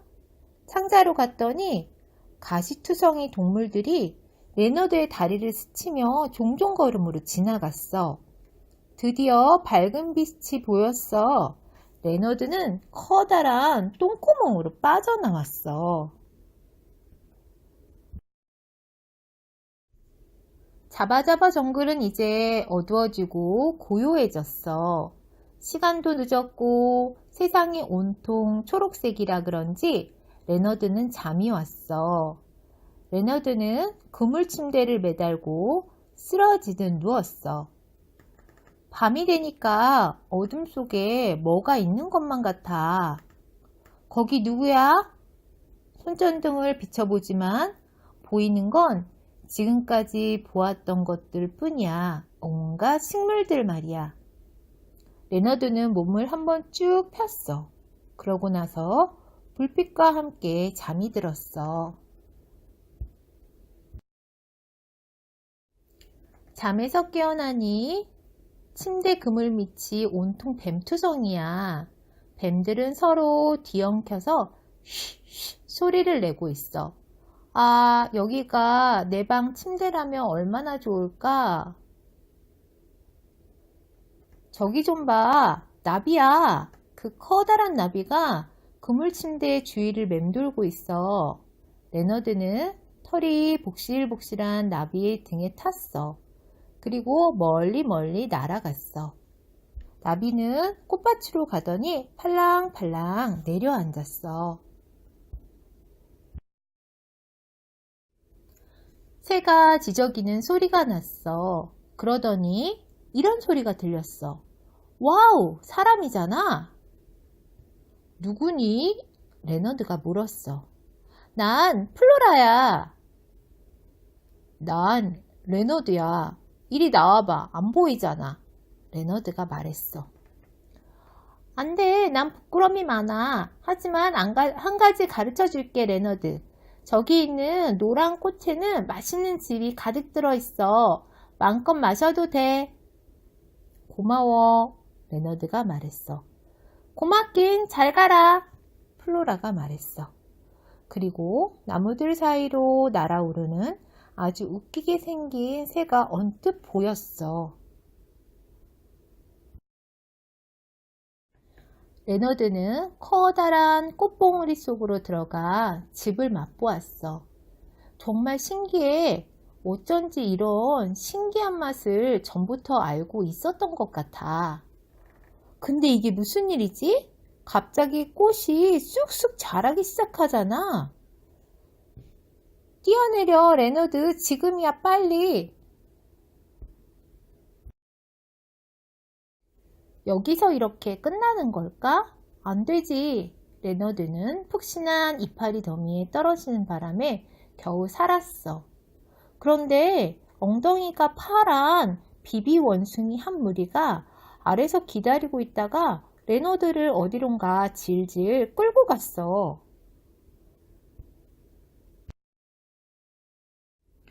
비비 원숭이들은 레너드를 깊은 구덩이로 데려가더니 그 속에 툭 던져놓고 그만 가버리는 거야. 레너드는 칼로 발 디딜 곳을 파보려고 했지만 소용없었어. 한밤중에 비비 원숭이들이 다시 와서는 줄 사다리를 내려줬어. 레너드는 기어 올라왔어. 그 녀석들의 품속으로 말이야. 비비 원숭이들에게 끌려 3명의 재판관 앞에 와보니 하나는 새의 머리, 하나는 쥐의 머리, 하나는 뱀의 머리를 하고 있었어. 사람의 아이야, 이 자바자바 정글에서 뭘 하고 있느냐? 새 머리가 물었어. 나도 정말 모르겠어요. 누가 자바자바 꽃즙을 마셔도 된다고 했느냐? 쥐 머리가 물었어. 웃기게 생긴 새가요. 그 못 말리는 폴라라 녀석? 자바자바 꽃집에는 입을 대는 것조차 불법이야. 넌 누구냐? 뱀 머리가 물었어. 레너드, 내가 누군지 보여줘. 보여주라고. 나무 덤불 사이에서 이런 소리가 들렸어. 레너드는 배낭에서 폭죽을 꺼내 펑펑 불꽃을 터뜨렸어. 그러자 재판관들도 비비 원숭이들도 모두 바짝 얼어버렸지.